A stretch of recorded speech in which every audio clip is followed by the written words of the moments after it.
So yeah, it seems like everybody else got their Ronin-S before me, but that's not gonna stop me from making my first thoughts video and potentially a full review. Let's do it.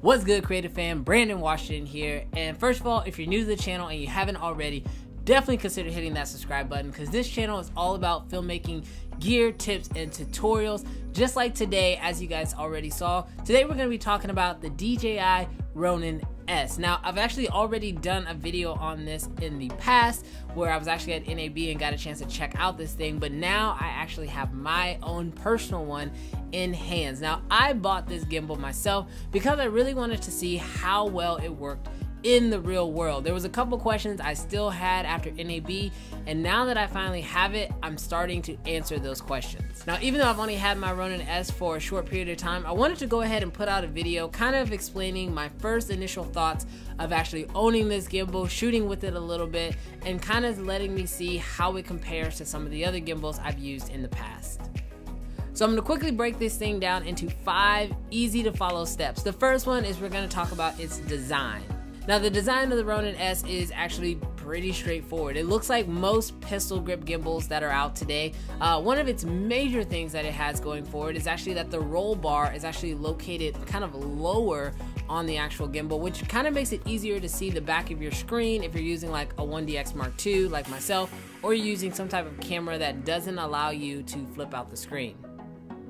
Now, this is really helpful, but something that I did find when doing this is because of how low it is, it makes it hard to actually balance it a little bit, like to slide it, because all the weight sits on it and it's not really sitting parallel. I personally found that it made it harder to slide this around with a heavy camera, but that was my own personal findings.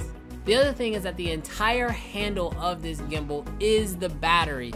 So what this means is that if you want to have multiple batteries, you're going to actually have to pack around multiple handles. I'm not exactly sure how I feel about this. Personally, I believe that they should be able to integrate like other accessories, so that may be why they chose to go this route with the handle. But this leads into the next thing, which is the weight. And the handle is a huge portion of that weight.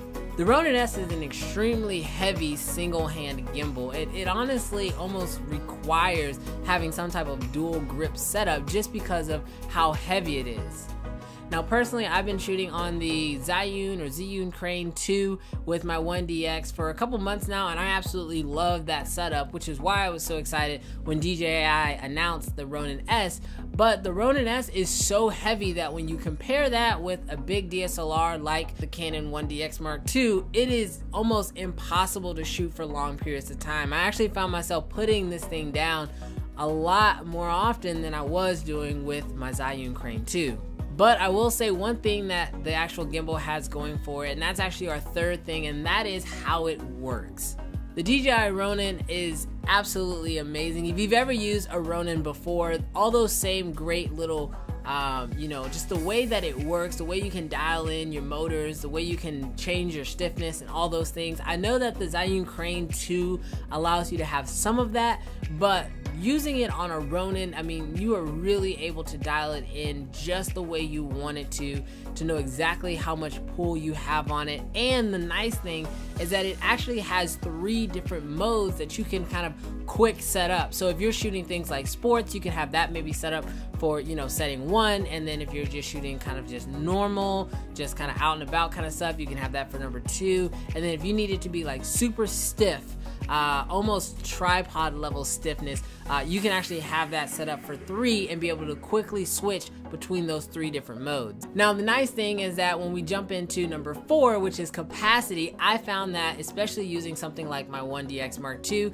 this thing can handle it no matter which of those modes I put it in. No matter if I had it super loose or I had it really tight, it was actually able to handle the 1DX Mark II. Now, I've seen, as I'm sure a lot of you guys have actually seen, some of those videos going around showing like reds on this thing, which to me is exciting. But when I watch some of those videos, I'm not exactly sure how well that's gonna do on the motors long term. Even using my 1DX Mark II, I'm not sure how that's gonna play with the motors long term. But it is nice to know that these pistol grip gimbals are getting that much better, where balancing them with like a 1DX Mark II is a complete no-brainer. There's nothing extra you have to buy, no additional accessories like I had to get with my crane. I don't have to do like any hacks like I did with my crane. Right out of the box, this thing will balance your 1DX Mark II, no problem. Alright, and then the fifth and final thing I wanted to touch on is how it compares. Now, as I've said, as I've gone through this entire video, and I've slowly kind of compared it to the Zhiyun Crane 2, and I've changed the way I've said that like at least 4 times throughout this video. I don't even know. It's Zhiyun. Everybody in the comments just gets mad anyway. Whatever. But the way this gimbal compares to all of the other ones is it's pretty much the same. At this point, all the gimbals are kind of the same. All these pistol grip gimbals, whether you're using the Zhiyun Crane 2, or you're using the Dji Ronin-2 or Dji RONIN-S, or you're using you know, the Tilta Gravity.